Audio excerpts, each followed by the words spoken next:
Okay, I am all over the place this morning. Let's see. Do I have everything ready? That's turned off, that's turned off, that's turned off, that's turned on. The stream appears to be live, and I think we're good to go. So let's do it. Hello! Shadowcat back! And I hope everybody, at least in the United States, had a good holiday. I probably shouldn't date these streams, but you know what? Screw it. It was Thanksgiving. I hope everyone had a good Thanksgiving. And if you're not in the US, happy Black Friday? I mean, the rest of the world does Black Friday too, so... I mean, sure, I guess. If we can't all have Thanksgiving together, at least we can all celebrate consumerism together. It is the one true thing that brings everyone together. Money. Otherwise, though, we're here to have fun.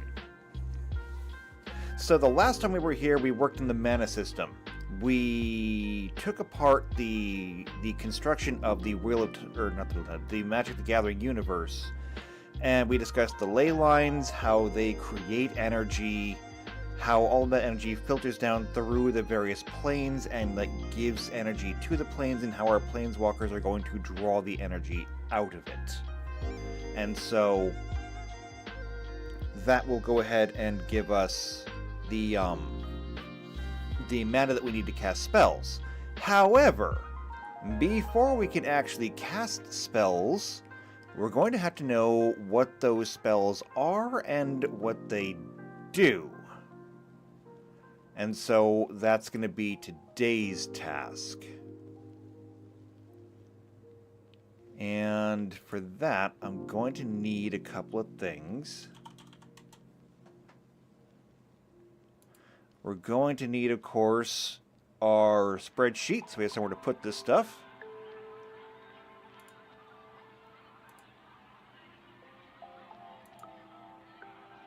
And then we're going to need to have our browser, so we have a reference point.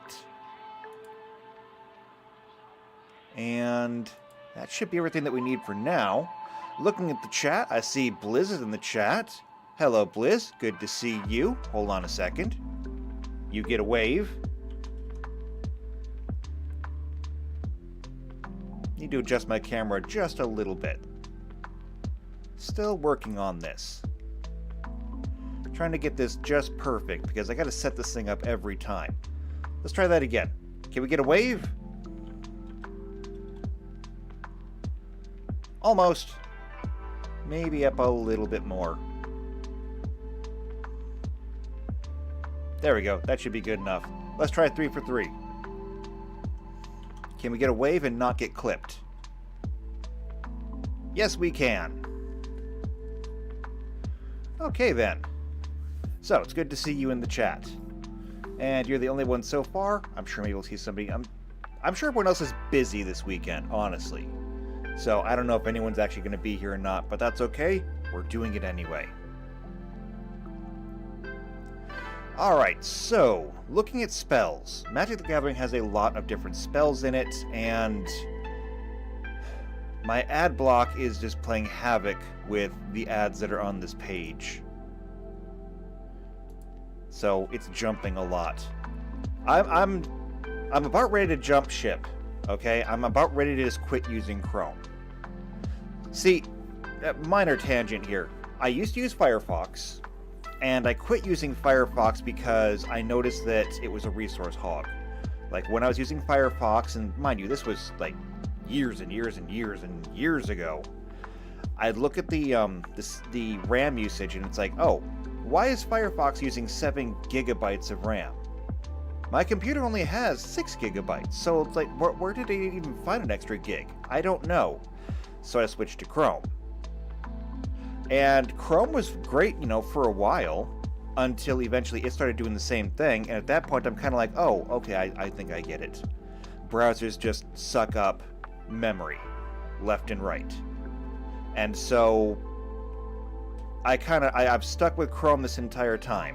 However, Since Google has launched their war against ad blockers and made pretty much every single extension on Chrome basically worthless, I don't know what to do now.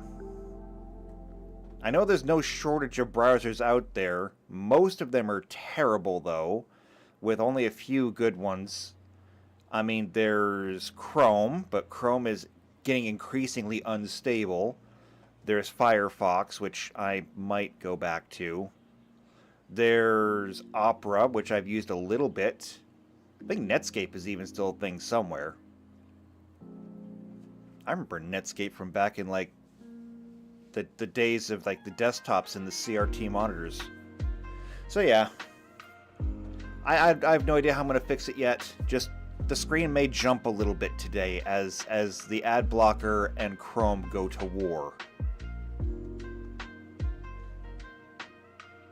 I mean, right now it's doing a good job of actually blocking the ads. However, the spaces on the page for the ads are still there. And even then, there's an ad right there for Lego.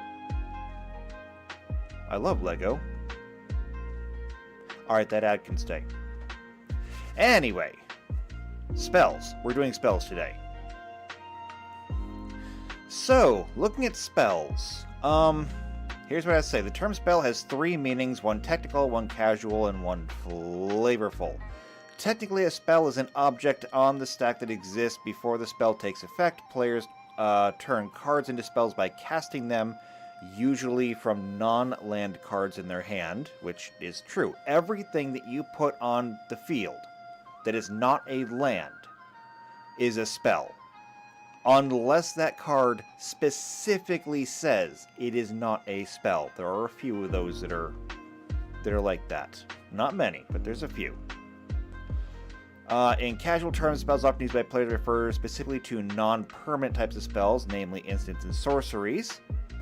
And, I mean, this is true because instants and sorceries are what we would consider to be spells. If you play a lightning bolt, a fireball, a magic missile, whatever, that's an instant or a sorcery. Everything else is going to be some kind of artifact or creature. Or an artifact creature. And so those are usually just referred to as being creatures. In the lore of the game, a spell can be almost any kind of magical effect requiring the expenditure of effort and energy by a magic user, usually based on some kind of ritual or knowledge. Basically, if it takes mana, it's a spell. So, what we're looking for is basically all the different kinds of spells. And that's pretty much just going to be the permanents, I think. Except I don't... Instants and sorceries are not permanents because they're there and they're gone. So what we need is just kind of like a list of all the card types. I mean, is that what we want? Card type?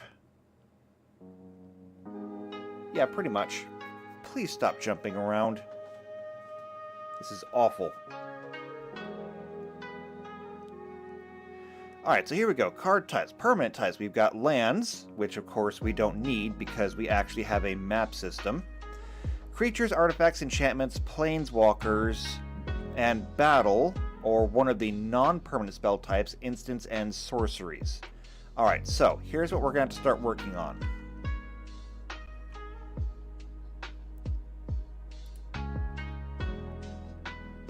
So when we talk about spells,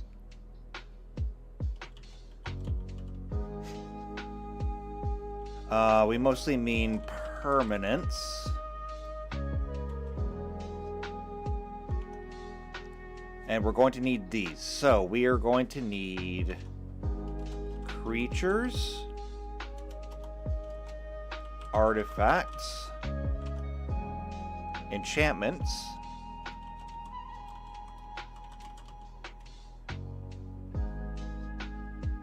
we'll go ahead and make this column bigger. Next is planeswalkers. Now, planeswalkers I'm not going to include, and the reason why is because when you're talking about planeswalkers, you're talking about NPCs.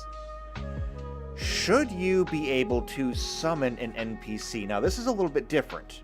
Okay, this is a little bit different, and I'll explain why. So, I don't know if they're going to talk about this in here. Let's look at creature.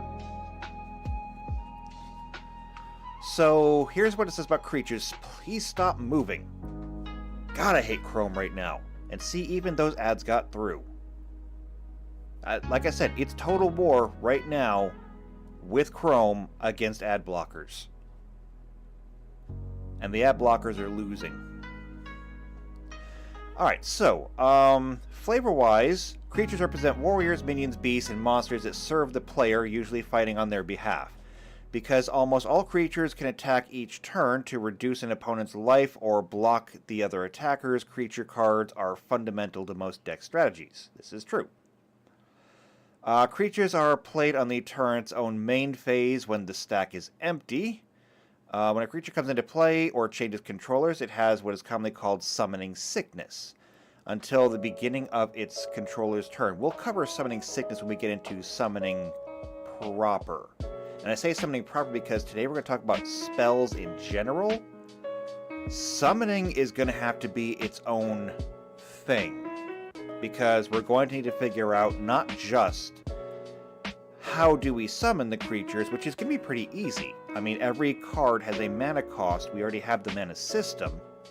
We just have to say, okay, what creature do you have that you can cast? And, yeah. It works that way. So we'll cover that later.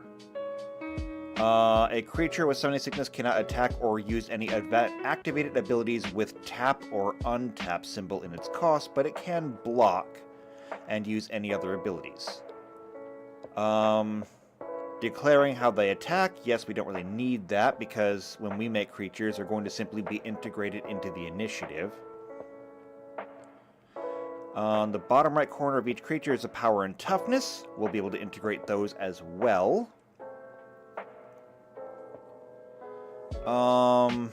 Let's see, if it's destroyed, it goes into the graveyard. Yes. Yeah, it doesn't actually say anything about,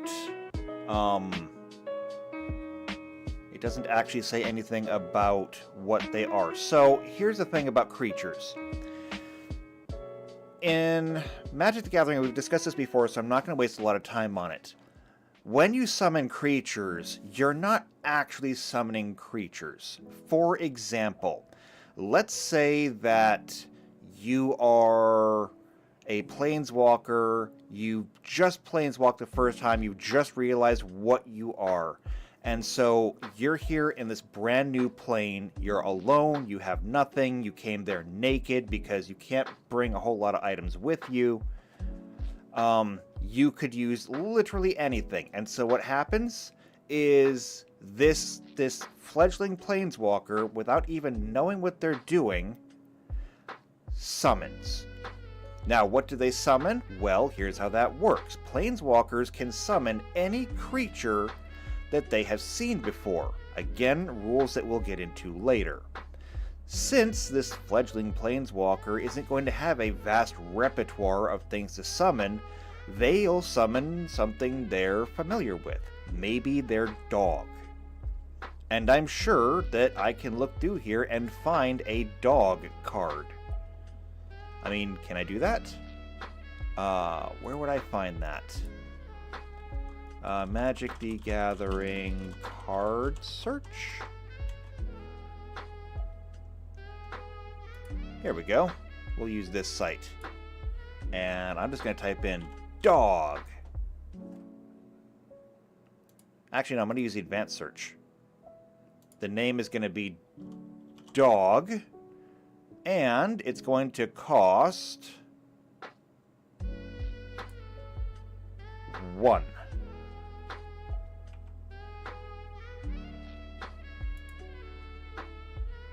Let's see how that works. Can I get that?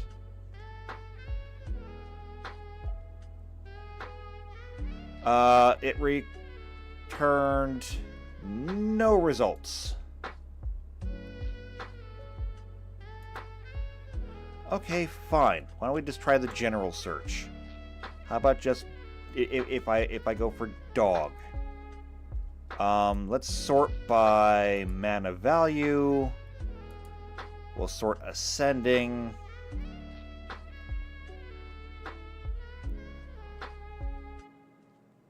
Here we go. So let's just send this to the other page. And boop, there we go. There we go. Resolute Watchdog. See, is that not a good boy? That's a good boy. I mean, it only costs 1 to play, which means that in our own system and in lore, if you're at all white attuned, like at all, you should be able to summon this. And what does it have? It's a defender with 1/3, which is insane. Well, I mean, I guess it is a defense. No, no, I'm not going to do that. This is insane for paying 1 mana. But there we go. So you're a fledgling planeswalker, you may summon this dog. But maybe this was your dog growing up. Maybe this is the dog you had at home. It's not your dog. Planeswalkers can summon echoes, images, illusions of these creatures, which is why you can actually summon more than one of them. You can have technically 4 of them on the field at any given time, and possibly even more. That's just the limits in Magic the Gathering, which we may or may not integrate into the game. I mean, technically speaking, with the Resolute Watchdog here, if you were a high enough level planeswalker, maybe you could summon an entire pack of dogs. I'm not sure. I mean, they're not exactly tough. We'll have to figure out exactly how we're going to manage this. It's a work in progress. The point being, though, that you summon an echo of the dog. You can't actually bring the dog itself there. Now, the reason I bring this up is because it lists on here Planeswalkers. Planeswalkers are a bit of a different card. Because when a Planeswalker comes in, they come in with what's called loyalty counters. They don't have a power, they don't have a toughness, they have loyalty counters, and depending on what you ask of them, their loyalty will go up or it will go down. Will it show me a Planeswalker if I click on this?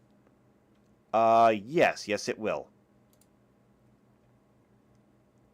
It's not a very good, picture though. But you know what? We don't need to see the actual picture. We just need to see the data on it. So, under the 6, right here, and I can't get my my cursor in the way there, otherwise you can't see it.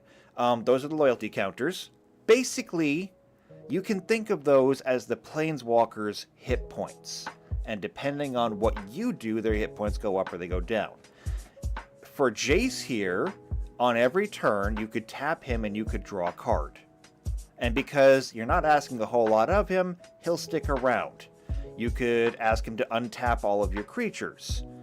Not a big deal, he can do that, he'll stick around. However, if you ask him to mind control 3 of your opponent's creatures for a -9, he may say, fine, I'll do this one thing, but then I'm out.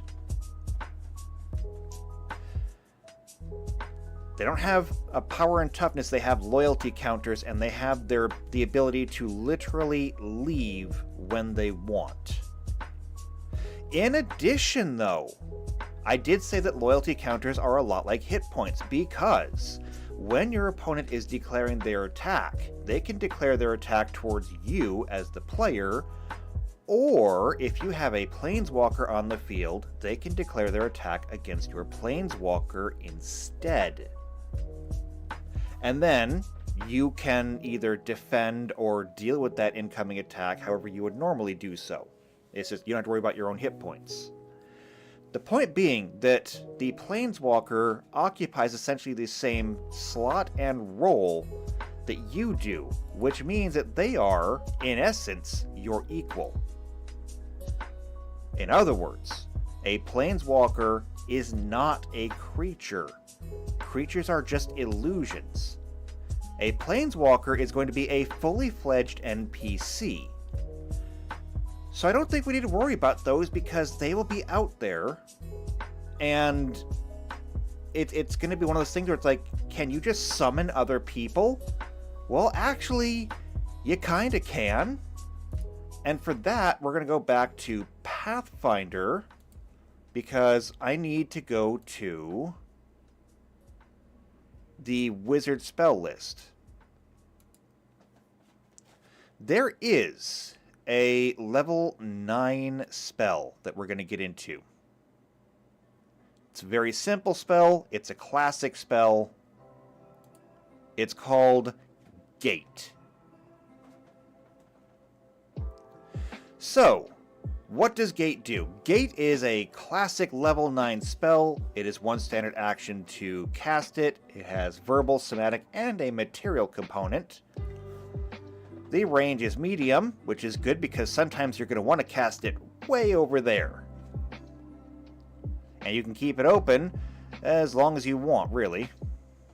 So it has two effects. First, it creates an interdimensional connection between your plane of existence and whatever plane you specify. Now, this is actually kind of important for us because we are planeswalkers. You may actually be trying to pull a planeswalker from another plane to fight in your battle. So it creates a portal to another plane of existence, allowing you to literally just step through the gate and travel between them. Planeswalkers have their own method of travel. They do not need to do this. However, they may need something like this if they're trying to pull in another planeswalker.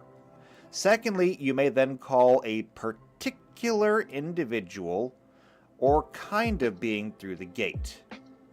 So this gives a description of what the portal looks like. We don't care. Planar travel, it's alright. Calling creatures, though. The second effect of the gate spell is to call an extra planar creature to your aid, a calling effect, by naming a particular kind of creature or kind of being. As you cast a spell, you can cause the gate to open in the immediate vicinity of the desired creature and pull the subject through, willing or unwilling. However, deities and unique beings are under no compulsion to come through the gate, although they may choose to do so of their own accord. I mean, yes, you can literally use the gate spell to call God. God doesn't necessarily have to listen, though. This use of the spell creates a gate that remains open just long enough to transport the called creatures. It costs 10,000 gold pieces in rare incense and offerings. This cost is in addition to any cost that must be paid to the called creatures. We don't need to worry about that too much, I don't think. If you choose to call a kind of creature instead of a known individual, you can call either a single creature or several. In either case, their total hit dice cannot exceed twice your caster level.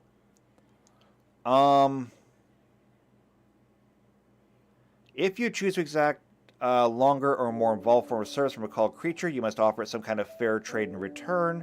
And if you don't, then, I mean, it's just going to leave. The service exacted must be reasonable with respect to the promised favor or reward. See lesser planar ally for the appropriate rewards.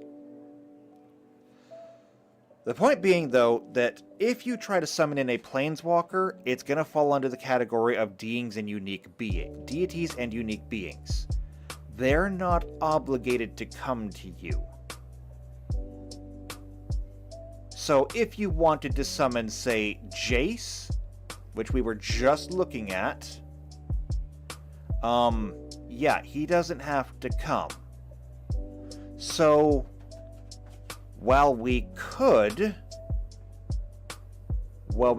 introduce planeswalkers as a potential thing in the game, they cannot be a part of your deck. They are their own unique beings out there in the world.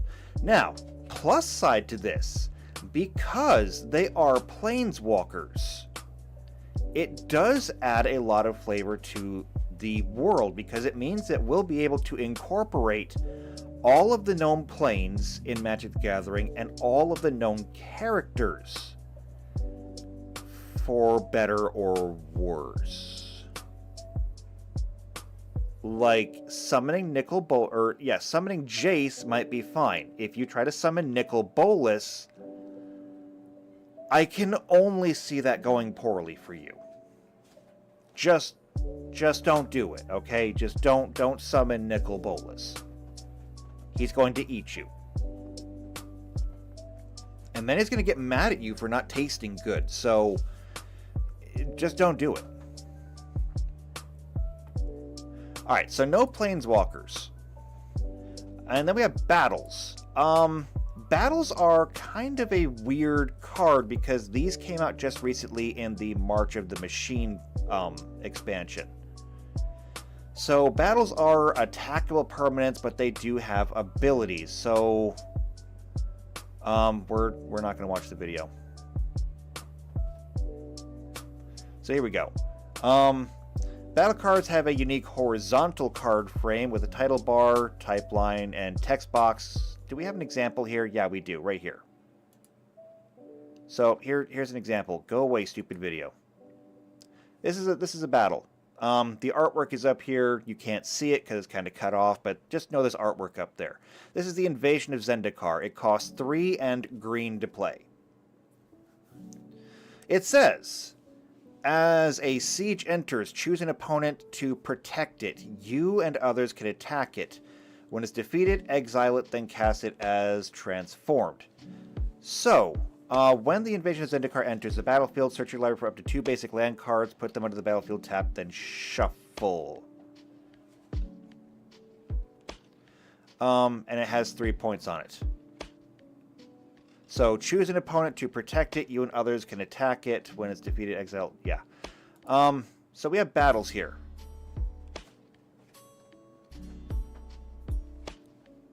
The first release battles had all the had the battle subtype Siege. They were all double-faced cards that could transform.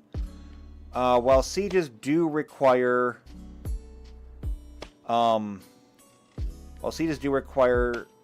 a double-faced card, battles inherently don't. R&D designs single-faced battle cards with an effect. Yes, yes, yes.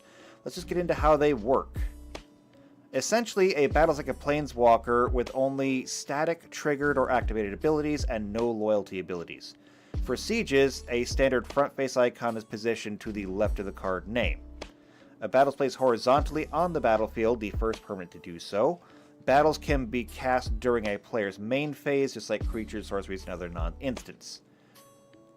It enters the battlefield with defense counters equal to its defense, found in the lower right corner. We saw that. This shows the amount of damage it takes to defeat that battle. Any damage dealt to a battle causes that many defense counters to be removed. When the battle's defense reaches 0, it is defeated and rewards its controller. Battles are not evergreen. They are a tool R&D will use where appropriate. Future battles don't necessarily have to be double-faced.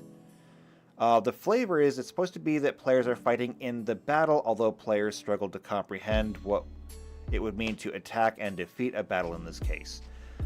What I'm thinking about here is we could include these.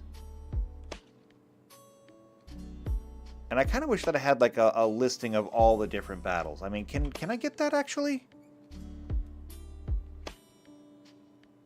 Can I get that? Let's go back here. Let's go to an advanced card search and see if we can pull up other battles and see, because I have an idea for this. I do have an idea. Types. Let's just type in battle. And we'll search for those. And JP is in the chat. Hello, JP. And Blizz says, a sacrifice I'm willing to make. I love Nicol Bolas. Yes, well, Nicol Bolas does not love you, okay? That's all I'm going to say. But, JP, good to see you. You get a wave.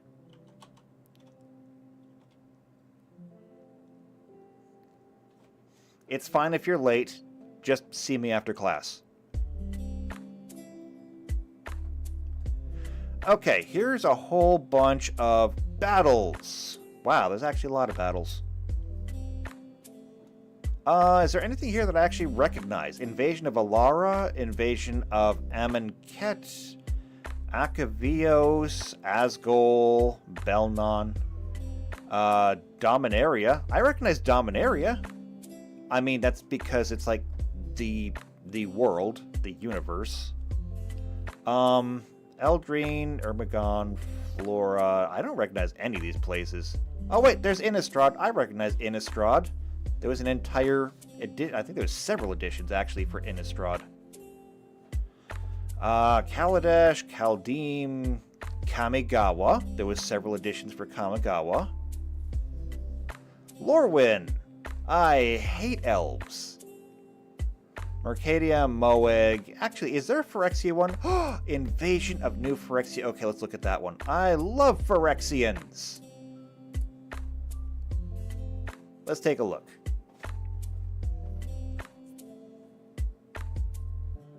Okay. And there's the asshole who made Phyrexia.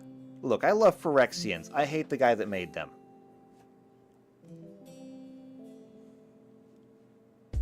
Alright, so as the siege enters, choose an opponent to protect it. You and the others can, When the invasion of New Phyrexia enters, create a number of 2/2 white and blue knight creature tokens with vigilance. And X is going to be, I guess, whatever you paid. And then when it's defeated, you flip it over and you get Teferi Akosa. Because, of course you do. And he's just a regular old Planeswalker. Now, again, the Planeswalker aspect of it, I don't see us using. But, the battle. Here's what I see. You can already summon echoes of creatures. Like any creature that you've ever seen, you can summon an echo of it. I see the battles being the same way. So if you can summon an echo of a creature, why can you not do the same with an entire environment? If you happen to be powerful enough, you could just raise your arms and create the echo of a battle long since fought. Since a lot of these are all defensive anyway, I don't see the reason why not. Again, keep in mind that you as a Planeswalker, as a player, will only have so much that you can do. So, looking at this again, at level 1, you can only hold 1 mana at a time, which means that this thing, you're not casting this.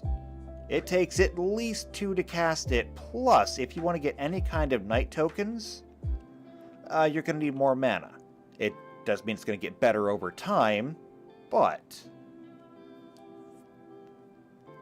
you only get to cast 3 spells per day, you only get to know 2. So if you choose to know a battle, the use of that is going to be very limited.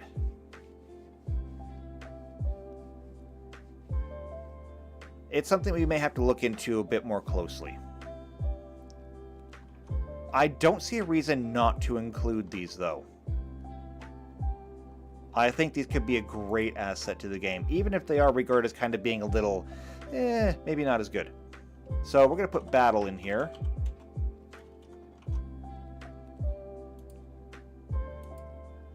Although battles are going to be complicated enough, they're going to need their own section.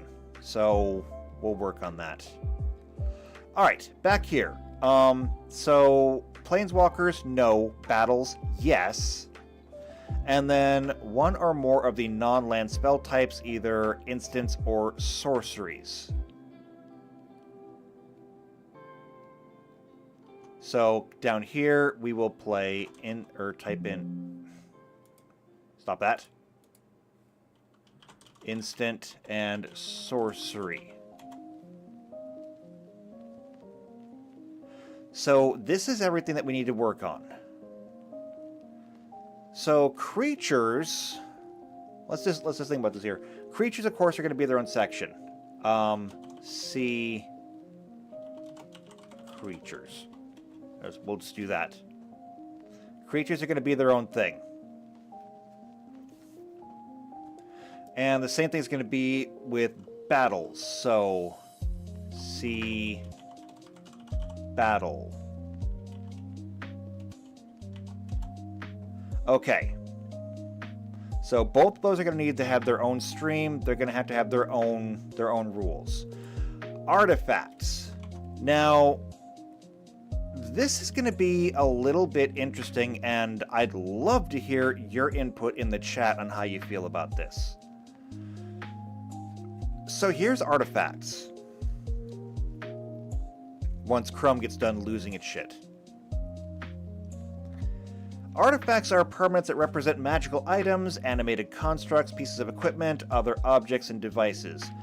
Broader than the normal definition, the card type used to represent physical, tangible objects that can be either natural or man-made.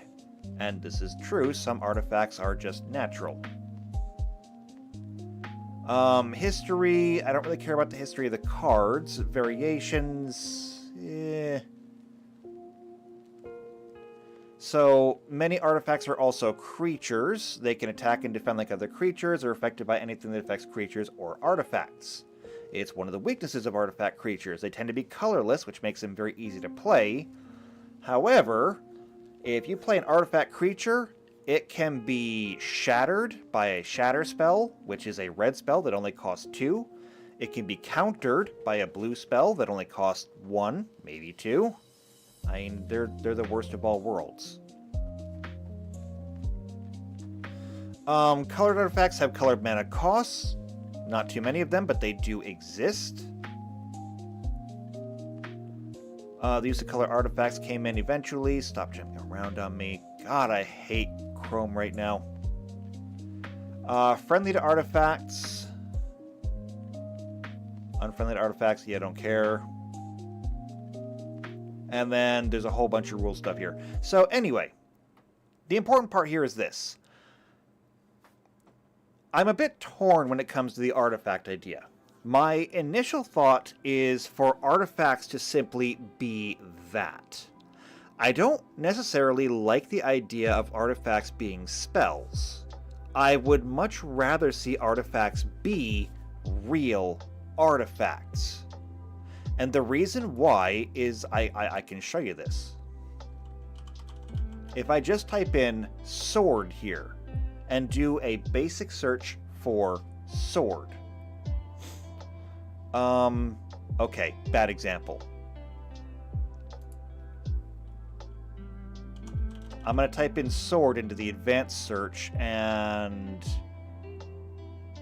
types I want equipment.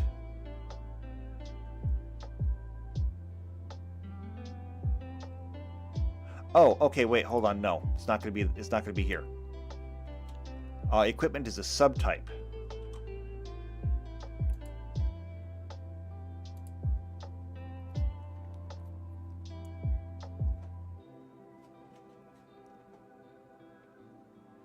All right, here we go.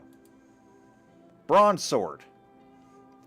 So this is a very basic equipment. It is just a bronze sword. It costs 1 to play, 1 colorless even. It's an artifact, it's an equipment. The equipped creature gets +2/+0. There is no reason why this necessarily needs to be a spell. It is just a bronze sword. And so we could, I do believe what we could do is simply allow these artifacts, these equipments, to simply be that, to be equipment that exists out in the world. As in, you find another planeswalker and you engage in battle with them, and they're just holding the bronze sword. Now, maybe they can give the bronze sword to one of their creatures, like, they're carrying a bronze sword, and I don't know exactly what we're going to do about the whole +2/+0 thing yet. But they're just holding the bronze sword, and then maybe they summon an elf. Okay, so they summon an elf, the elf is standing right next to them. And then they can simply just give the sword to that elf. Now the elf has a sword, and it's stronger, and they can send the elf in to fight. And JP says artifacts are artifacts. Why does this involve spellcasting? Because we have to also remember that spellcasting does not summon the actual item. When you cast a spell, you're creating the echo of that item, which means, technically speaking, according to the lore itself, if you've ever seen this bronze sword before, if you've ever seen a bronze sword, you could equip, or you could literally just summon a copy of that bronze sword into existence. And while that is perfectly workable, and I do like it, I'm not sure if I necessarily want to allow it. I'm in a weird spot here because I do want to make them rare and more special.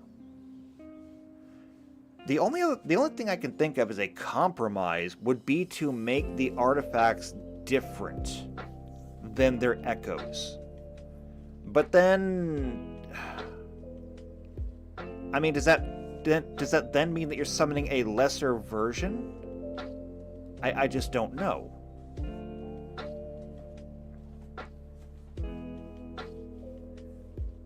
I mean, we could simply leave this as is, and if you've ever seen a certain equipment before, then you'd be able to cast it.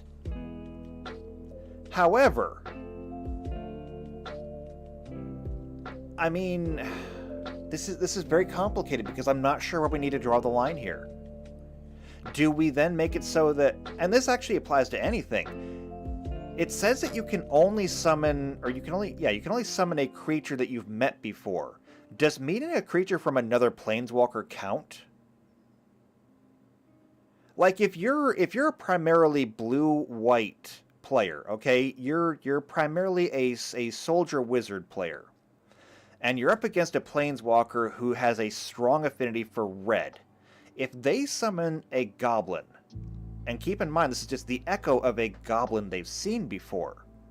Can you then summon that goblin? Or do you have to see the real creature before you can actually summon that? I don't know.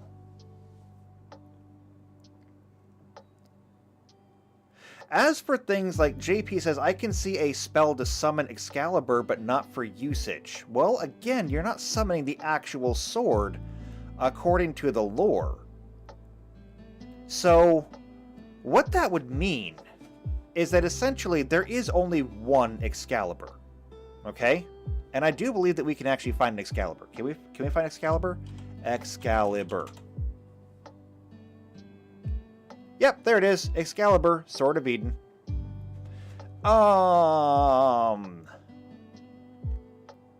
What edition is this from? Sets in Legality? Oh, it's from the Assassin's Creed set. Okay, yeah, that's not allowed. It exists, but I'm not allowing any of the weird sets in. So, sorry, can't have it. But the point being that here is Excalibur. This spell costs X less to cast, where X is the total mana value of historic permanents you control. The equipped creature gets +10/+0 and has vigilance. The equipped legendary creature, it only costs 2.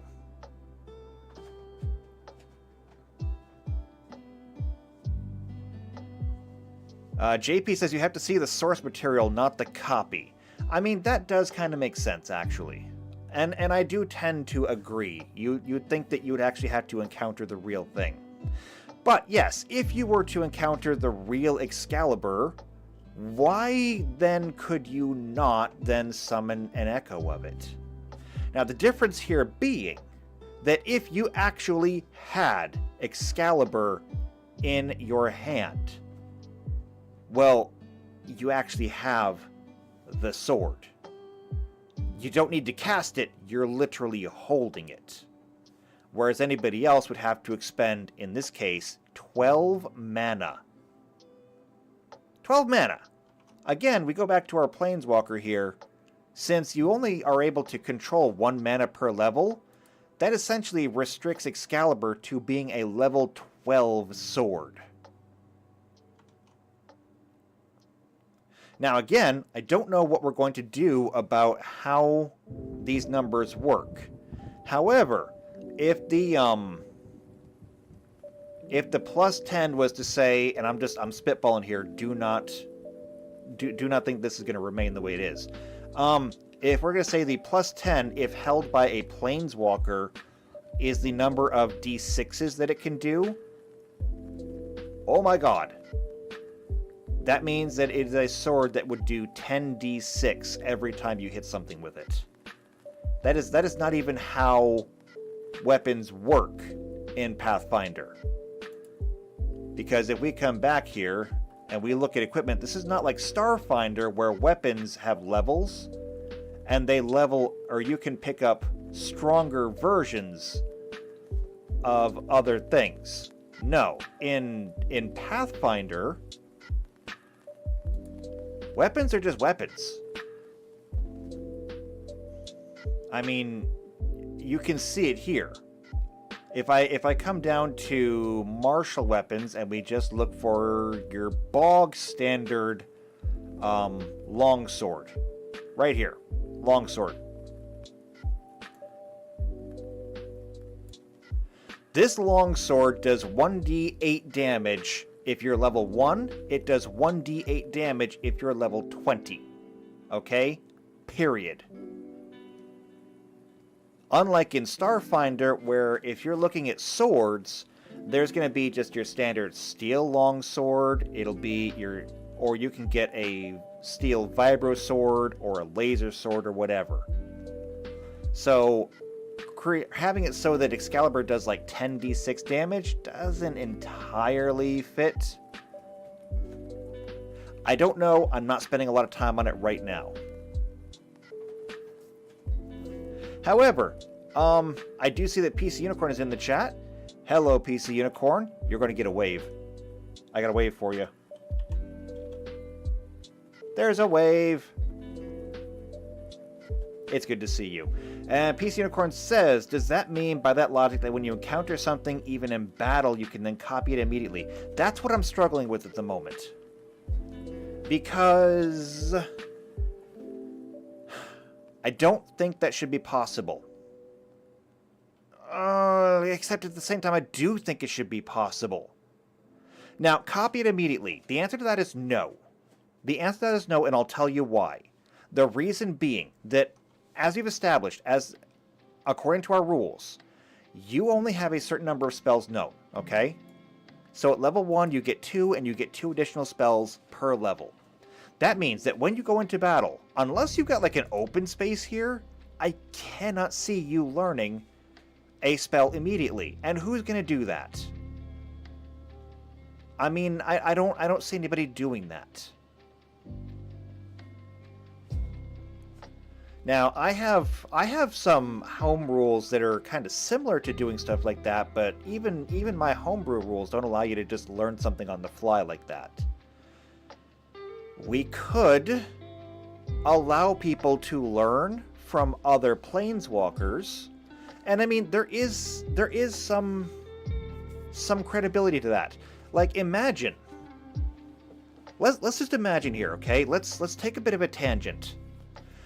Let's say that you are a planeswalker, okay? And you've planeswalked, okay? And you are a planeswalker with a strong blue affinity, all right? While you're traveling, because planeswalkers can generally recognize each other, you come across another planeswalker who happens to have a black and blue affinity. Now, the black stuff, maybe you struggle with it a little bit, but because you both share a blue affinity, the other planeswalker, the more experienced one, decides that they're going to show you a few things. They're going to teach you a few things. They start off first by explaining to you that, you are a planeswalker. Here's what that means. Here's what the rest of your life is going to be like. Oh, and by the way, you're going to need some help. And so first, they may start off by, teaching them to summon something they already know, like, say, a bird. Most birds tend to be either blue or white. Black and green tends to be the next most common. So they say, okay, here's a bird. And so you teach them how to summon a sparrow. Now, what is a sparrow? It's like a 0/0 nothing bird, okay? It's not going to do anything. However, they say, that's great, okay? You summoned a sparrow. However, this world is dangerous. You're gonna need something more. And so the more experienced one summons... I think a rock is actually a white creature, but who cares? They summon some kind of storm bird, okay? So they just gather all the blue mana around them, and they summon this storm bird. Who's to say that the younger planeswalker cannot learn to summon that if they are deliberately taught by an older planeswalker? I mean, that seems to be that seems to be, viable. And I think that if I was to even look into the books, and I haven't read the books, so I don't know, but I'm willing to bet that if I was to go through it enough, I could probably find examples of that. So, learning from seeing, I think we have to allow it.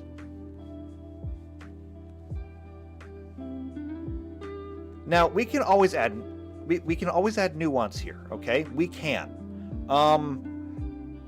For example, when it comes to learning new spells, a wizard can learn spells from other wizards' spell books. So let's take a look at that. I'm gonna go back to... Actually, no. I'm gonna go back here. I already have the wizard up. No, not more spells. I'm gonna go back. Here we go. Arcane Bond, Arcane School, Scribe Scroll. Okay, no, it's got to be under spells. Spells gained at new levels. Okay, no, it's not in here. It's going to be under skills then. So let's take a look at skills. We're going to look at skills. And I want Spellcraft. You don't get to use it very often, but Spellcraft, if you're going to be playing any kind of magic class, Spellcraft is really useful. Okay, so, right here, this is pretty much everything we need. Identify a spell as it is being cast. It is a DC 15 plus whatever the spell level is. Now, learn a spell from a spell book or scroll is also a DC 15 plus the spell level. Prepare a spell from a borrowed spell book, also 15 plus the spell level. Okay? What we're seeing here is that, like, if you're fighting another wizard and they cast Lightning Bolt at you, you could do a spellcraft check to identify what they're casting. And I think Lightning Bolt is a level 3 spell? Maybe level 4? I don't remember off the top of my head right now. There's a lot of spells. So we're talking like a DC 18 or 19 spellcraft check. Steep, but not impossible. Same thing though for learning. However, you can't learn it as it is being cast. So what we could do is we could make it so that you could learn a creature, or you could learn a spell, any spell, from another planeswalker, but you would need time to study it. And I think that's a good rule. I think we can treat it that way. We can split the difference so that you would be able to learn from others. But what we're talking about here is essentially if you can sit down and really study a creature to learn it, it's just as good as sitting down with the real thing. You'll have time to study it. In fact, maybe even better time to study it because the real creature might not sit there for you. So I think we can do it that way. Similarly, we might actually be able to treat artifacts the same way. And I think this might actually be the answer to our problem here. So artifacts can be... I think that artifacts can be treated the same way as spells. So if somebody is carrying an artifact, they do not need to summon it. And that would be just like the actual artifact. They would be exceedingly rare. So, I mean, for example, one of my favorite artifacts in the world. And it's going to be a little bit more on the pricey side. Let's sort by mana.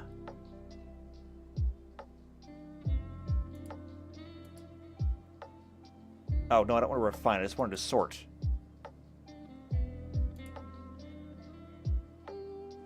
Okay, and I want 7s.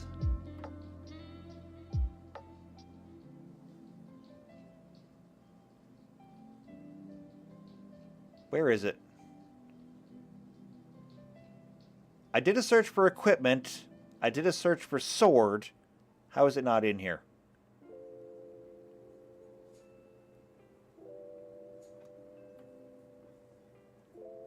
Sword of the Ages, Swords of the Seraph, Excalibur, Sword of Eden. How is it not in here? It's my favorite damn sword. Fine.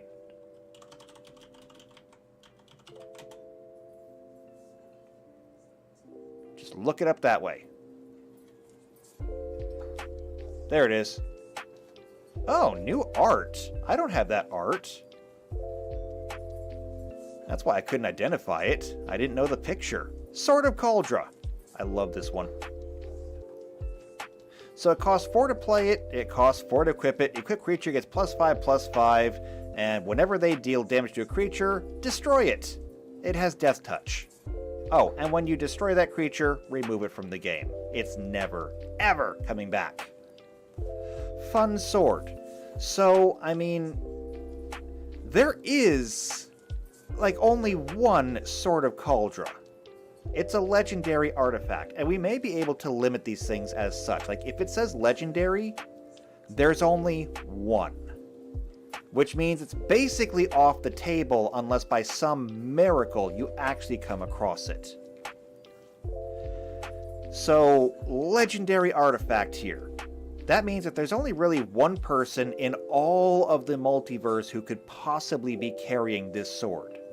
That means that the number of people who have ever seen it is going to be exceedingly small.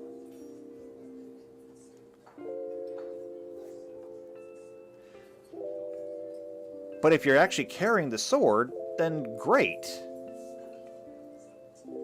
And if you're not carrying the sword, then I guess, sucks for you. However, it also means that, like, if you're the one that holds the sword, you can summon copies of it. And so you could imagine having like an entire army of these Swords of Cauldron. I'm pretty sure if I look at sets and legality, Modern, Legacy, Vintage, Commander, it's all legal. Now, Commander, I know you can only have one, but the rest of these I think you're allowed to have up to 4 copies. So, yeah. When it comes to Echoes, you're not really limited by them. You can just summon as many as you want.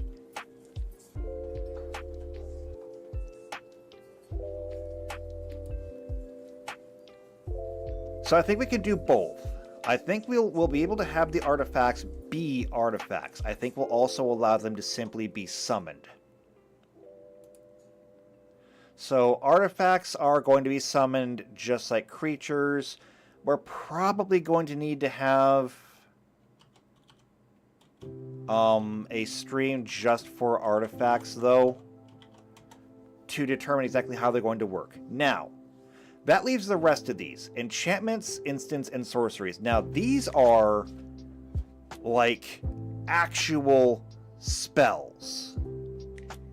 In particular, instants and sorceries are those spells that you really just, you look at them, you think about them, and great. So here's what I'm thinking. So for an instant is a spell that can be played on anyone's turn. Let's go ahead and we'll back up here.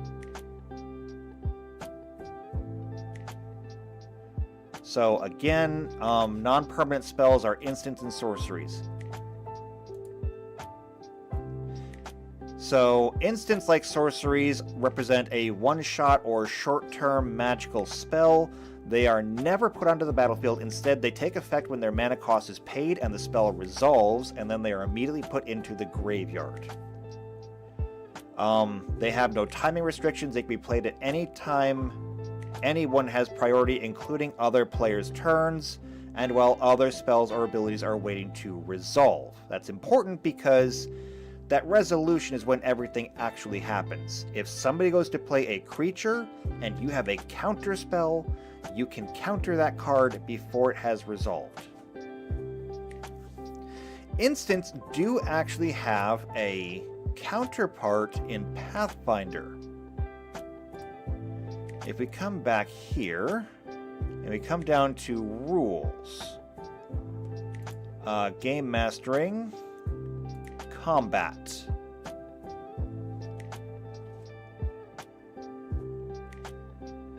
Go away, stupid ads. God damn, I hate Chrome right now. I cannot express it enough. Okay, so here we have full round actions, keeping in mind that in Pathfinder, and I don't stand by this one too much, but by the rules, you have what's called a standard action and a move action. So you are allowed to move on every turn, you are allowed to do something on every turn. I generally mix those up and just say you essentially have two actions, whether they're standard actions or move actions. I understand the reason for having them separated, but I just try to make it easy. Because I think it's not too much to ask for you to be able to use perception and attack at in the same turn. Why not? Both of them are technically standard actions. I do not allow people to use their two actions to attack twice. I do uphold some limits. That's why the DM, GM, whatever, has final say in the game. But anyway, we got full round actions. We have free actions. See, talking is a free action to a limited degree. We have swift actions, we have immediate actions. Now, immediate actions can generally take place on anyone's turn. That means that if you've already taken your turn and somebody's about to do something to you, as an immediate action, you have options. Now, immediate actions, I don't know if they have any examples here. Miscellaneous, here we go. Immediate actions. Let's see. An immediate action consumes a very small amount of time, represents a larger expenditure of effort than a free action. Unlike a swift action, though, an immediate action can be performed at any time, even if it's not your turn. For example, casting Featherfall is an immediate action since the spell can be cast at any time. Which is good, because if you're falling off of a cliff, being able to cast Featherfall is a good thing. It's the only example they give here, but you get the idea. So, instants, because they can be cast on anyone's turn, these have to be an immediate action. So spell immediate action.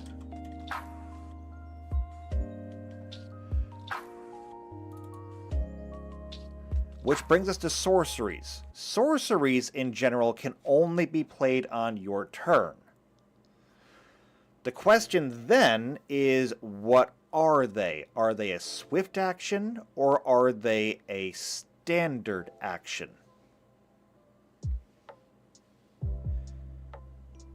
Since casting a quickened spell counts as a swift action and that requires a meta magic feat to do so, I'm inclined to say that sorceries have to be a standard action. I mean, that's what casting a spell generally is.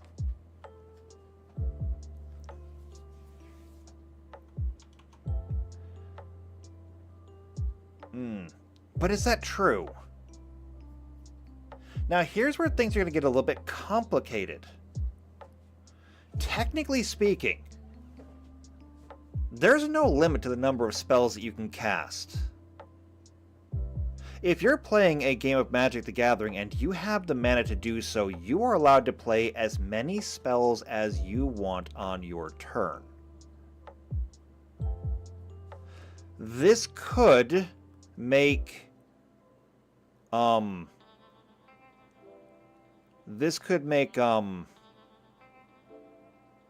Planeswalker broken. Because I'm thinking about it here, and if we take, say, the spell Lightning Bolt, okay? Classic spell.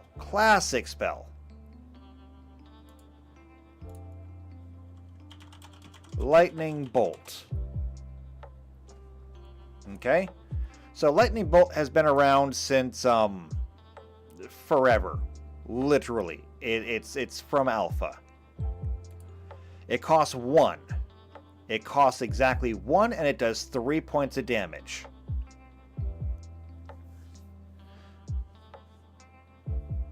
Granted, it is... I'm not even sure if it's a real Lightning Bolt or if it's the echo of a Lightning Bolt. It's kind of hard to tell what's real and what's not when it comes to Planeswalkers. But the point is it deals 3 damage to any target you want.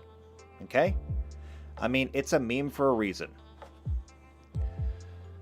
If it does 3 damage to any target you want, that means that when you become level 2, so long as there is 2 red mana available in your area, and it's very likely that there would be, again, if we go back and we look at our mana system, whatever the dominant mana in your area is, it gets 2d6. Everyone else gets 1d4, which means that there is a 75% chance that you would have 2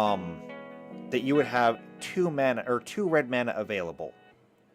25% you just get mana screwed. Point being that means that technically on every turn you would be able to do 6 damage to somebody. Now, at level 2, if we look at our Planeswalker, we've established that their hit die is a d6. That's a d6 plus, of course, whatever constitution you have. Let's just go with the average and say 14-15. 14-15 is a +2 bonus, meaning that at the first level you get your full hit dice, okay? You can't get screwed at the first level unless you want to play really hardcore rules. So d6, you get 6 hit points, plus your constitution modifier, that's a +2, so you have 8 hit points. That means at level 1, you can be killed by 3 lightning bolts. Okay? Now, to be fair, to be absolutely fair,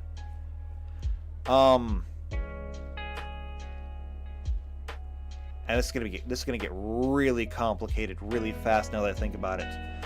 To be fair, if you are playing a wizard or sorcerer, I think I want to say sorcerer for this one. No, I don't want your damn cookies. Okay, yeah. So for a wizard, you only get a certain number of spells per day, and that includes cantrips. So a level 1 wizard can only cast 3 cantrips per day.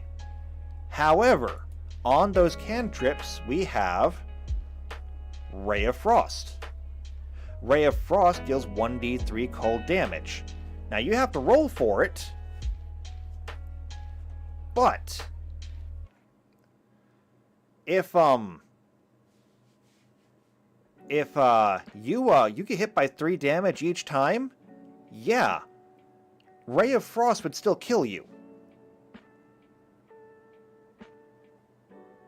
So if we just restrict Lightning Bolt to being played once per turn, it essentially puts Lightning Bolt on par with a Ray of Frost.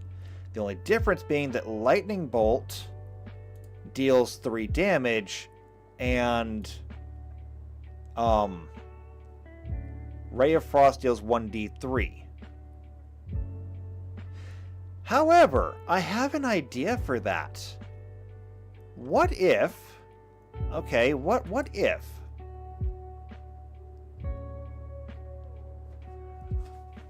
What if we turn this into a dice? Okay, we could do this. So a D3 is just a D6. Okay? There is no such thing as a 3-sided dice. It doesn't exist. It's an impossible concept, really. Well, okay, it's not perfectly impossible, but there is no 3-sided polyhedron. You can do it with other things. Like, you can make a 5-sided polyhedron. It's essentially just a prism. It's a triangular prism, and you're ignoring the ends. But you could do that and use that as a D3. In general, though, you just use a D6.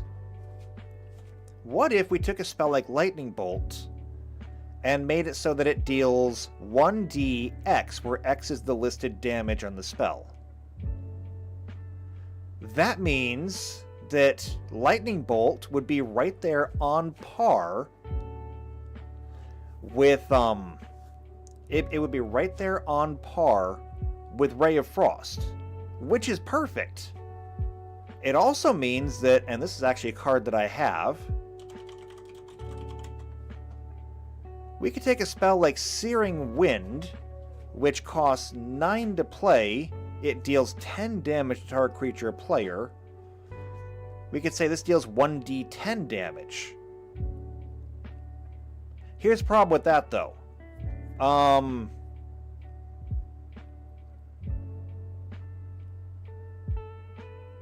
It costs 9 to play, which means that you can only cast this spell at level 9.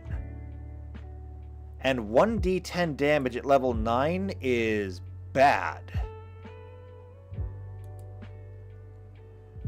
At level 9, a wizard is going to be casting level 5 spells. Let's take a look at what a level 5 evocation looks like. Level 5 evocations. Here's a Cone of Cold. The Cone of Cold, of course, is going to be a cone, so it can hit more than one thing at once. That cone is a 60-foot cone. That is a very large area. It deals 1d6 points of cold damage per caster level to a maximum of 15d6. It puts that Searing Wind to shame. What else do we have? Fire Snake creates a serpentine path of fire 5 feet long per level that deals 1d6 fire damage per level. Probably also to a max of 15d6. It's essentially Chain Lightning, but for fire. So I'm not sure how we're going to work this yet.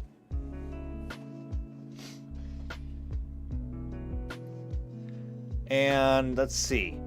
PC Unicorn says, look up Omniscicane. Do you mean omniscience?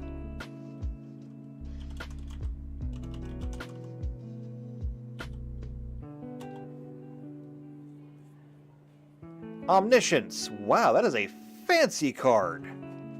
That is also an expensive card. It costs 7 plus 3 blue. So, again, it's restricted to level 10.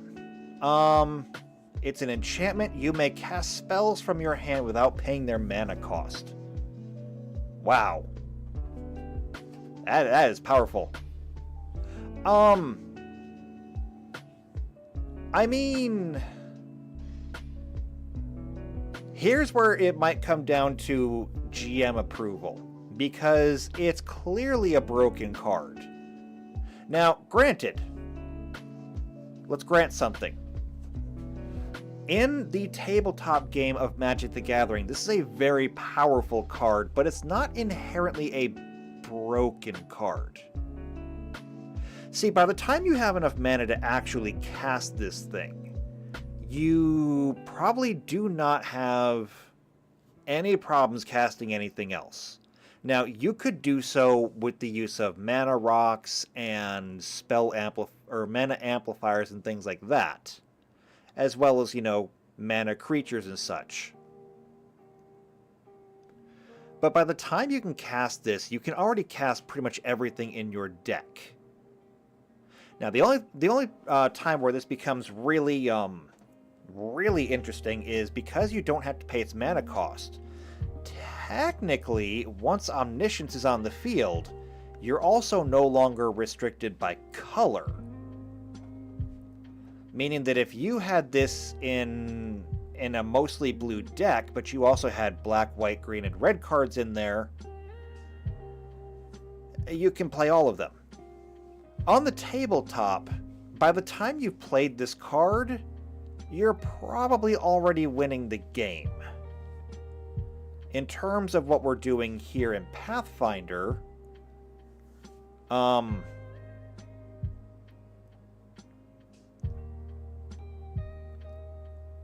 can see how it would be really kind of broken. What I do think it is going to require, though, is just the limit on how many spells you can cast per turn.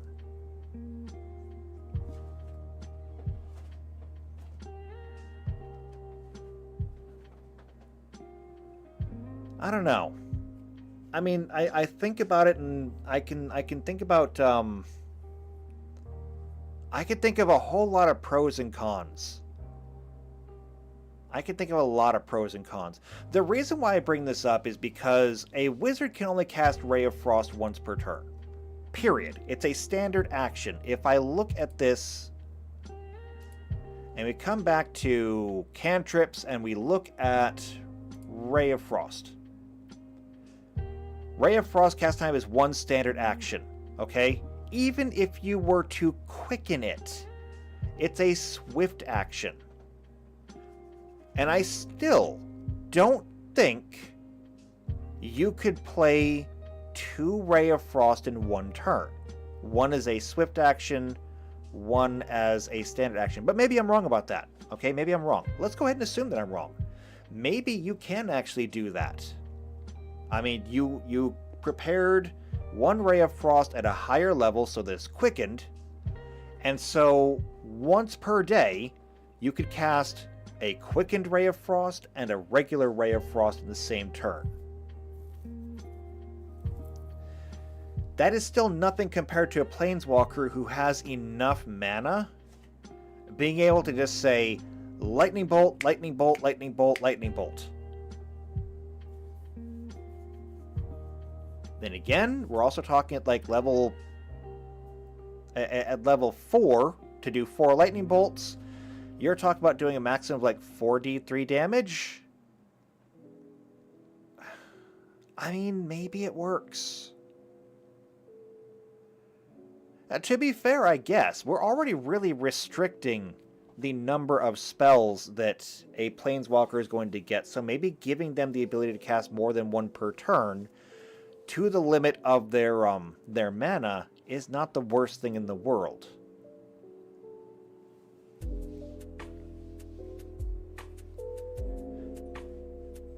Or maybe we need to add another column here.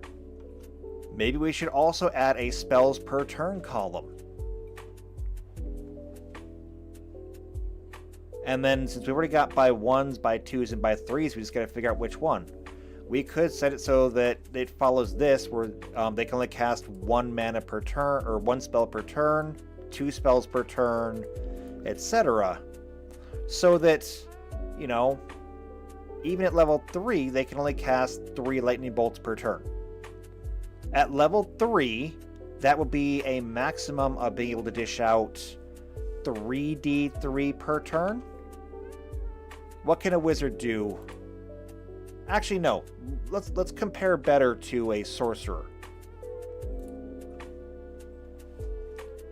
A sorcerer at level 3 is still restricted to level 1 spells. So if we look at level 1 spells, like the most common would be Magic Missile, because Magic Missile is phenomenal, great spell. It's classic for a reason. We also have, though, Burning Hands. So Burning Hands shoots a cone of fire from your fingertips that deals 1d4 points of fire damage per caster level.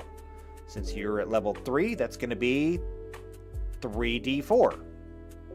Compared to the 3d3 that you could do if you cast 3 lightning bolts at one time.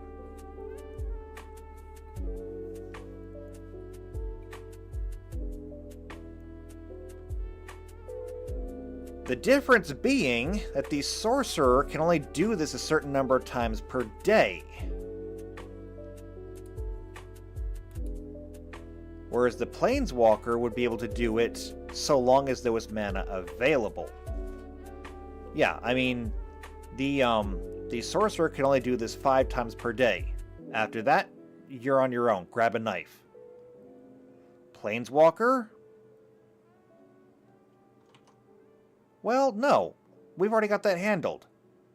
The Planeswalker can do it all up to 9 times per day at level 3. So, no, we've already got this. It's still a little bit high, I think. But I do believe it's gonna work. Yeah, because at level 4, the sorcerer is gonna get 9 plus whatever bonus spells they get. And at level 4, our planeswalker goes up to 12. Yeah, so no, this actually does work. We have a limited number of spells per day. Alright, then that's what we'll do. We're not going to limit the number of spells that you can cast at any given time. So you can cast all of your spells at one time if you've got the mana. Or you can cast one at a time.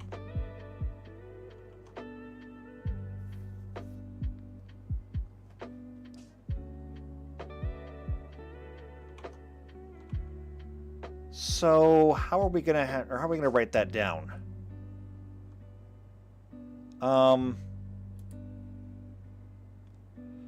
So sorcerer or instants are going to be immediate actions. Sorceries are going to be spells. It's going to be standard action. However, the number that you can cast at one time is going to have to just be limited by the amount of mana you have. So we'll go ahead and put a note over here. Spells per turn limited to mana available.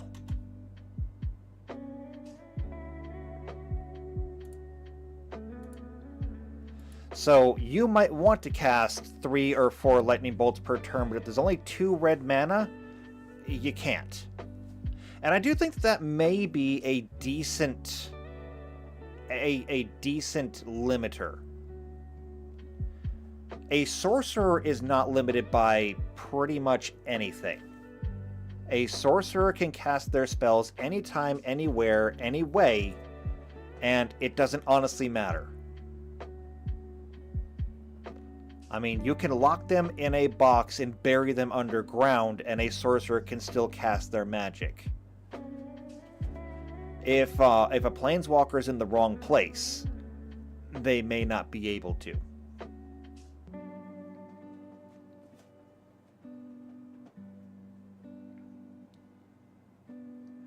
PC Unicorn says, that's where Omniscience breaks it, though, because I think you're not having a deck in your system, so essentially no mana limit, no card limit. But again, that's where the spells per day comes in. So you're right about that. No mana limit means that you could cast essentially as many cards as you wanted, as many spells as you wanted on your turn. But when we come back to here, that's where the spells per day comes in. Now, Omniscience, where was it? Omniscience costs 10 to play. And so if we come back here, we look at a level 10 Planeswalker. That is a maximum mana of 10, so they could play Omniscience. They're going to know 20 different spells, and they can play 30 per day. That is a big number. And essentially, if they made Omniscience their first spell, now they are enchanted, because this is an enchantment. They are now enchanted by Omniscience. They can now cast their 29 other spells, bam, just like that. And that's it. It's a one-shot. I mean, you can think of this kind of as like their deck.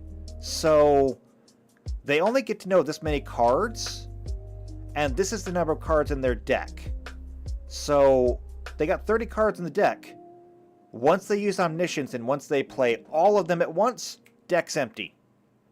The only difference is you don't simply lose the game by not having any more spells per day. And so, good luck.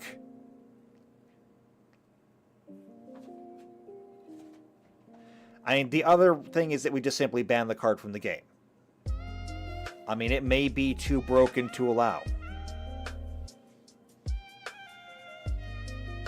I'm just saying that it is broken. It's very broken. Like, you walk into the encounter with the big bad guy, and you're just like, you know what? I've been saving up everything for this one. And so you just say, it's level 10. I can have some powerful sorceries here, and I'm just going to... Well, how much mana is in the area? I actually have something for this. Let's actually, no, it doesn't matter. Maximum mana is going to be 10. Huh. Actually, you know what? That brings up a good question. I wonder how Omniscience and Blaze works out together.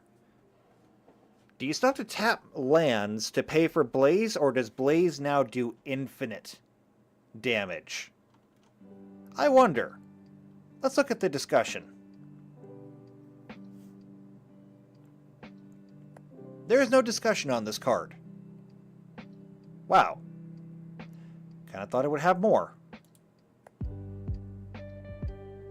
I don't know. But let's just assume that Blaze does not do infinite damage. So, if Omniscience doesn't pay for X, and you still have to pay for X, that means that walking in, you could, because your mana max is 10, you can just ignore the fire cost for Blaze, and Blaze would do just a straight up 10 damage. Oh, PC Unicorn says X must always be paid. Alright, there we go. So yeah, Blaze would just do straight up 10 damage. Because you're always going to be able to... Well, you're probably going to be able to pull up 10. If I was to just run this here... Let's just generate a land. So 2d6 for our primary. 1d4. 1d4. 4. And... Alright, let's generate a land. So, let's just call it a mountain. So, we'll have 10 red mana. We'll have 3 white, 3 blue, 4 black, 2 green. Okay? And so, that is going to be 10, 13, 16, 20, 22 mana in this land. Of all colors. That means, yeah, there's more than enough mana there to play Blaze and deal the 10 damage. However, we're going to work that out.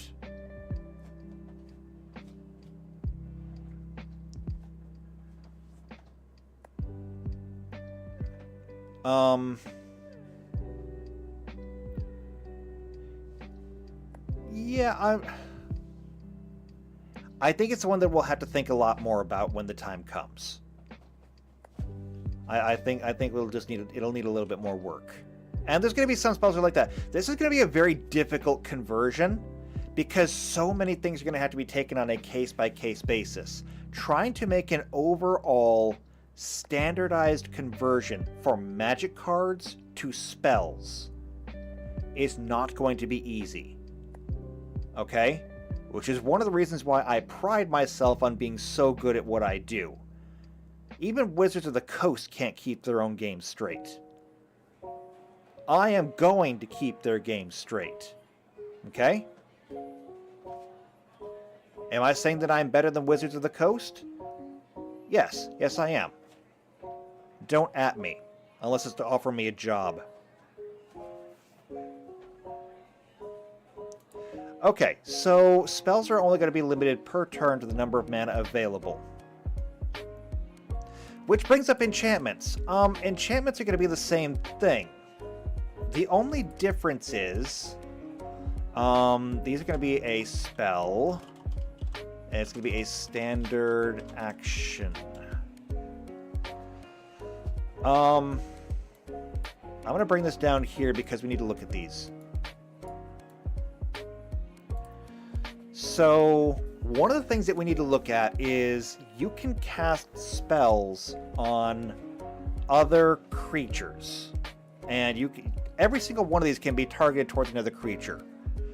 Every creature deserves some kind of save or protection. For example, we're gonna go back into the wizard spell list here, and I want to pull up Ray of Frost. Now, the reason why I say this is because every single spell, okay, every spell must have a failure condition. That means one of two things has to happen. It can either miss or it can fail. When we look at Ray of Frost has no saving throw. If you get hit by Ray of Frost, you are taking damage. Now, of course, we're getting into things like, we can get into things like spell resistance or cold resistance, whatever. We're going to ignore that. If you get hit, you are taking damage. However, if is important. That if is doing all of the heavy lifting here. You must succeed at a ranged touch attack, which means that when you're looking at armor class, there are 3 components to armor class. First off, everybody gets a flat 10. Okay? You can technically roll for your armor class every turn if you want. That is the way that the professionals do it. But most casual people, you get a 10. So a 50-50 shot that you get hit. Then you get your dexterity. So whatever your dexterity is, if you have a 10 or if you have an 11 dexterity, you get nothing. 13 is 1, 15 is 2, 17 is 3, 19 is 4, 21 is 5. Okay? So, if you have a high enough dexterity, you get a bonus to your armor class. That's because that represents how nimble you are, how dexterous you are.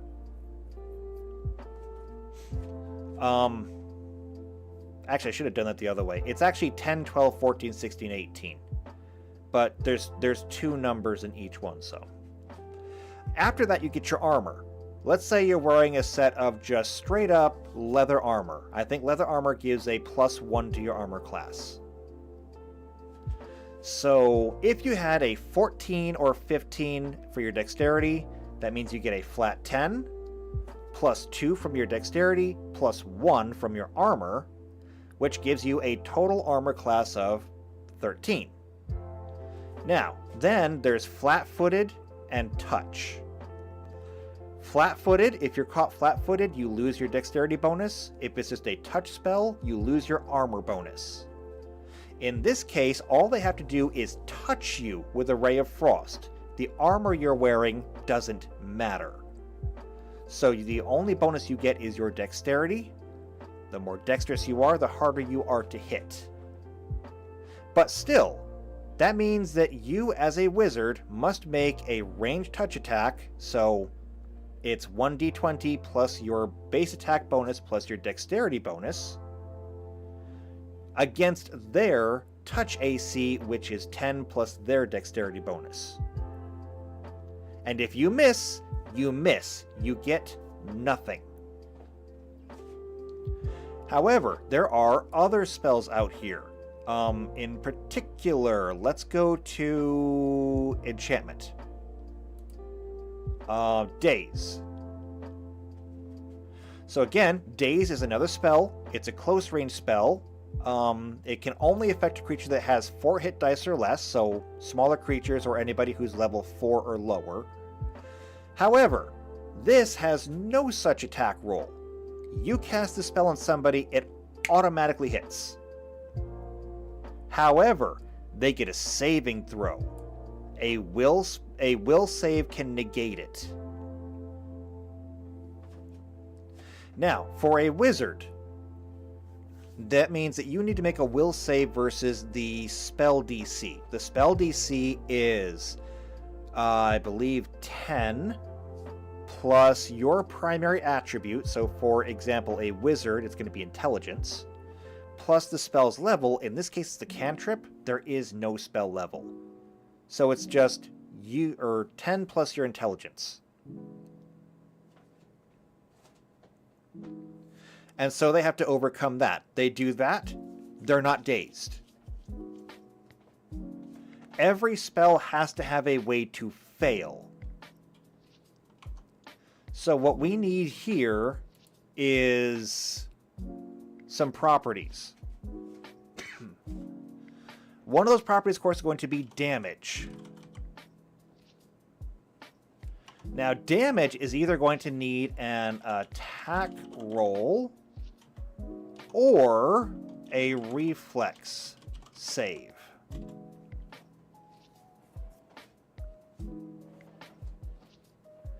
After that, if it's not going to be a damaging effect, it's going to be, or it'll be something else. So I'm just going to say non-damaging will be a will save or maybe a fortitude save. I'm not sure. Fortitude save is usually to resist things like poison or disease. I don't know if that is going to be important here. Now, I can think of a reason why a fortitude save would be important. That would be infection. However, I'm not getting into infection counters today. It's just not happening.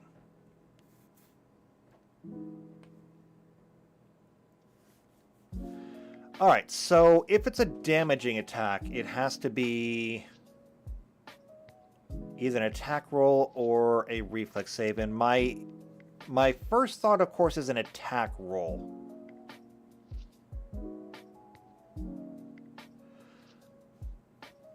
The question is just then how Is it going to be a touch attack? It's probably going to be touch attacks for most of them. Because when I look at a lot of the spells, it's just a fireball or a lightning bolt or something like that. I mean, targeting somebody with flames. So yeah, I think it's gonna do that. The next question then is how much damage do they do? And I actually think that I have a I think that I might have an idea for that. So as they pointed out, lightning bolt, which does 3 damage, if we turn that into a 1d3, that actually tracks with Ray of Frost. However, as we saw with Searing Wind, if we did 1d10, that does not fit with a level 5 spell.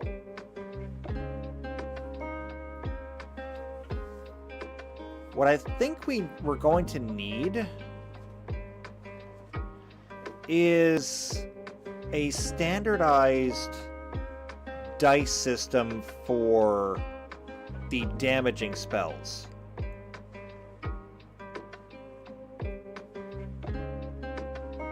And perhaps that's as simple as just upping the number of dice.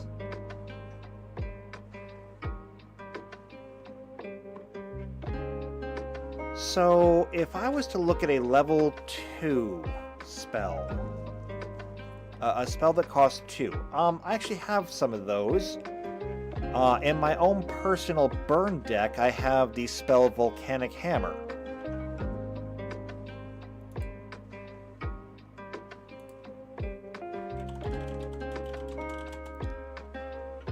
Now, Volcanic Hammer is honestly kind of a bad card when Lightning Bolt exists, but I run both Lightning Bolt and Volcanic Hammer because they both do 3 damage. And they're both pretty cheap. However, I could make it a little bit better. Because what if... Okay, and just stick with me here. What if we made it so that the mana cost of the card changed the number of dice that you're throwing? That means that Lightning Bolt itself would just do 1d3 damage, okay? Because if we use this number as the dice to throw, Lightning Bolt is going to do 1d3 damage. Volcanic Hammer, because it costs 2 to play, could then do 2d3 damage.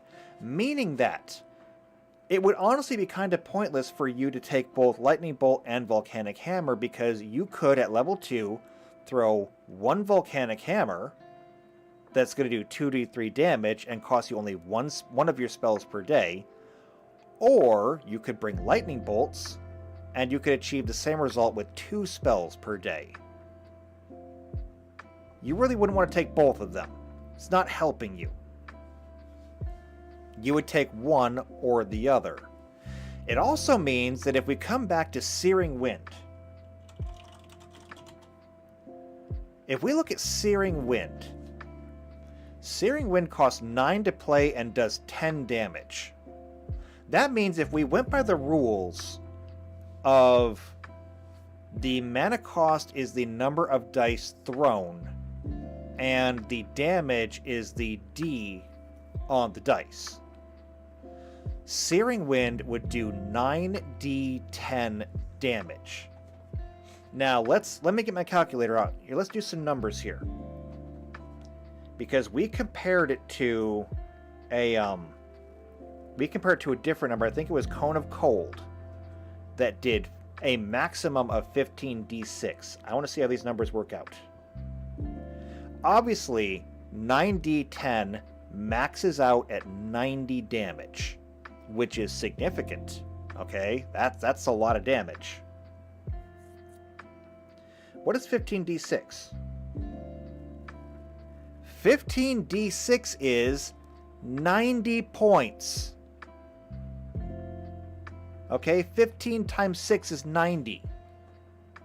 Which, now that I think about it, I could have done that math in my head. That's perfect. That is absolutely perfect. I think we might be onto something here. Okay, so damaging. Can I spell today? No. Damaging spells. Okay, so this is going to be any spell that deals X.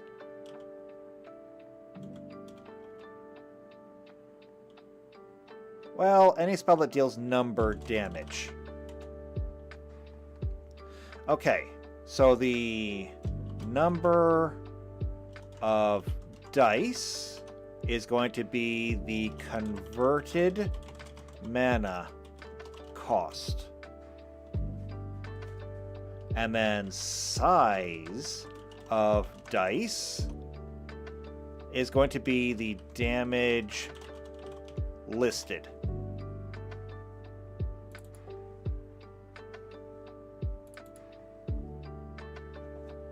Okay. Now, here's where this is going to get kind of interesting. Because if I take a spell like Blaze, again, I love Blaze, great card, fun card. Blaze is a wonderful murder card, because if you save it to the right moment, you can end the game, and I have done so repeatedly. It's fun. It's one of those classic cards. Blaze only costs 1, and it deals X damage to any target. This is one of those cards that, at a low level, I think is going to be useless, because let's think about this. Let's think about this. If you were to play Blaze at level 1, it costs 1 to play plus X. Since you only have 1 mana, you can't pay for the X, which means that Blaze does 1d0. It does literally nothing. And PC Unicorn says, Herkdon Fanix worked for Mill? Or... Oh, wait, hold on. I get it. And I'm proud that it worked for you. Okay? If you ever learn to spell the word refund, I would give them a call. Okay, so Blaze at level 1 is going to do 1d0 damage. Blaze at level 2 is going to do like 1d1 damage. So you're essentially going to spend 2 mana for 1 damage. You have better options. Blaze, once you get up into the higher levels, though,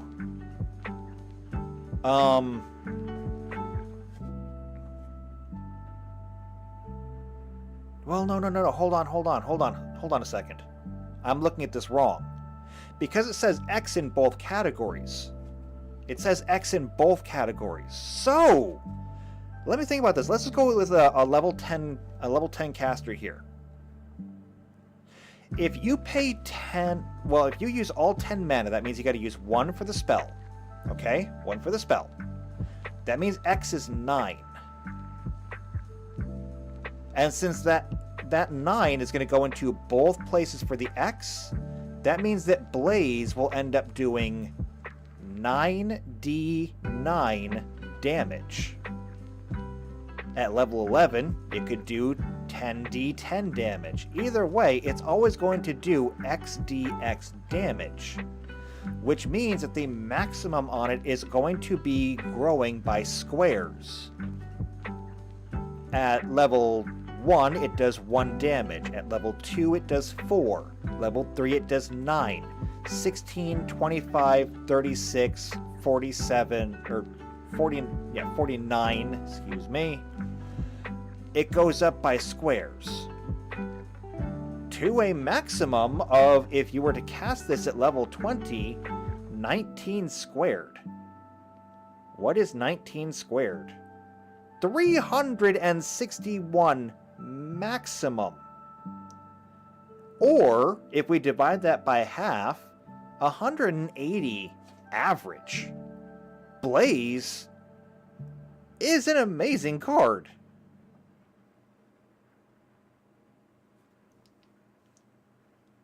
And it's one that will grow with you.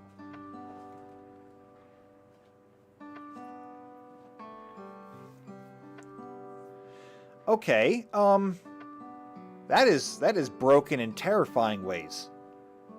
But it works. I mean, it works exactly as it's supposed to. So you could dump all of your mana into a blaze and just absolutely annihilate any one creature you set your eyes on. You could also potentially, so long as you have the mana available, break that up and use blaze to target a whole bunch of other things for lesser damage. It could be just kind of your go-to combat spell. At lower levels, its usage is limited. At higher levels, its usage is essentially unlimited.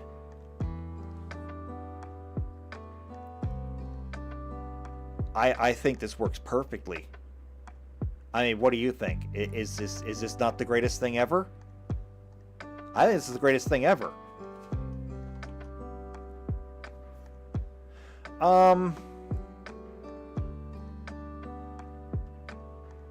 So that's going to require it's going to require at least an attack roll. I mean, the reflex... So here's the thing. Attack rolls are for targeted spells, essentially, and reflex saves are for... Reflex saves are for things that attack multiple things. So attack roll is going to be single target. Reflex save is going to be multi-target.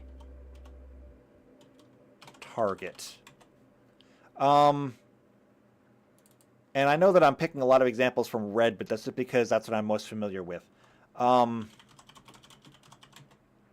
Slice and Dice. This is a fun card that costs 6 to play, and it does 4 damage to each creature. So it's going to do 64 damage. However, it does so to every creature on the field. Now, given that planeswalkers, when they're on the field, are also creatures,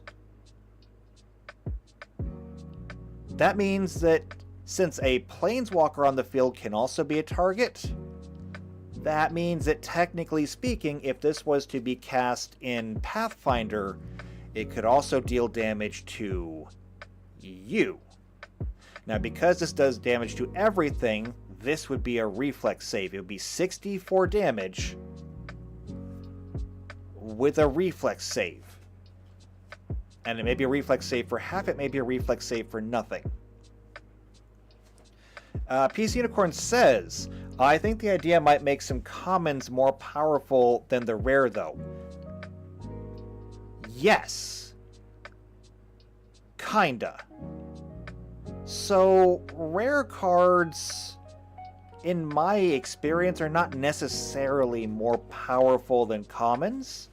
They can be, they sometimes are, but it's not a hard rule. I mean, legendaries tend to be stronger than everything by default. I will acknowledge that. But I haven't seen a hard rule where uncommons are stronger than commons and rares are stronger than uncommons. And maybe there is a hard rule there and I just don't know about it. It's just, it hasn't been my experience. PC Unicorn says, well, by rules, planeswalkers are only targetable as creatures under specific circumstances. In the case of Slice and Dice, though, it's not targeting anything, which is why I'm using this as the example. It's simply dealing damage to everything on the field. I do believe that planeswalkers would be hit by this. And like, if I'm wrong, I don't know how to find out, because like there's no discussion on this card. The legality doesn't really say anything about it. Rulings. The cycling ability and the triggered ability are separate. If the triggered ability doesn't resolve because, for example, it has been countered, all of its targets have become illegal, the cycling ability will still resolve and you'll still draw a card. Yeah, it doesn't say anything about whether it targets planeswalkers or not. I assume that it does. So this would need a reflex save. Peace Unicorn says nope, because planeswalkers is different kinds of permanents. Okay, you know what? You knows what? I'm gonna go ahead and I'm gonna give you that one, and I'm just gonna say okay, it doesn't affect planeswalkers. Which means if it doesn't affect planeswalkers, it also doesn't affect you as a player character. So Slice and Dice can't hurt you then.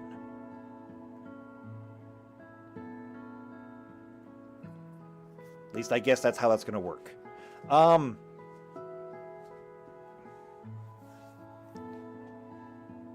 So yeah, this is going to need to have some kind of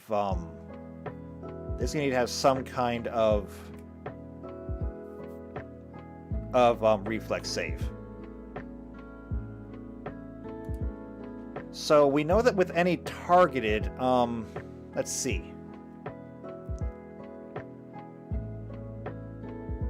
If it's a targeted spell, obviously you're going to be targeting the armor class of whatever creature it happens to be. I don't need to put that. However, I can say reflex save if applicable. And that's going to be a DC 10 plus.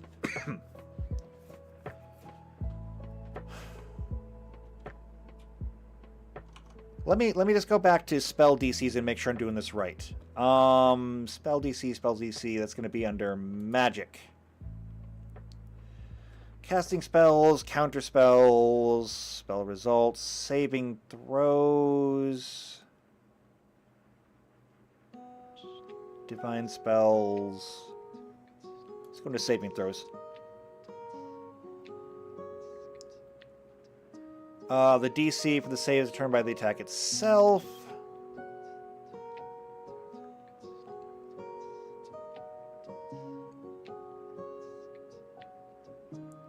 Yes, I realize that. But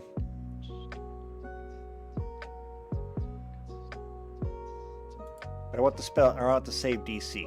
DC difficulty class. No, I know that.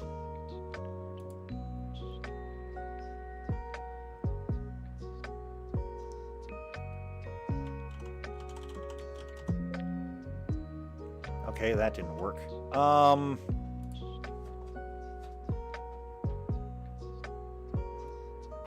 Oh, what the hell is the spell DC again? I think, if I remember right, it is 10 plus the, it's 10 plus the spell level plus your particular,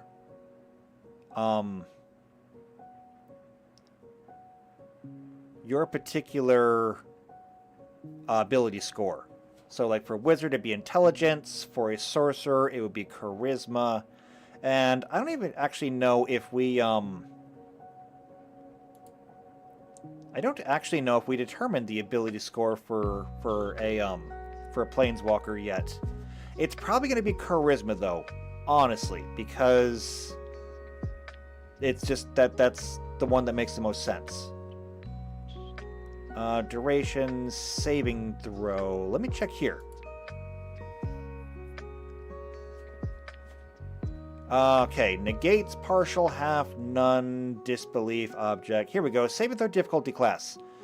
Yeah, DC 10 plus the level of spell plus the bonus for your relevant ability. Intelligence for wizard, charisma for bard, paladin, sorcerer, wisdom for cleric, druid, ranger. I was right. So, why don't we come back here to our planeswalker, and this is the last thing we're going to do before we get out of here today. I'm going to move this down. So we're just going to insert a row, so I can do this. And I wish they'd do this in other places. Spell DC is going to be 10 plus spell level plus charisma modifier. Okay, so charisma is going to be our it's going to be our thing. And that means that when we come over here to the reflex save, I can literally just copy this.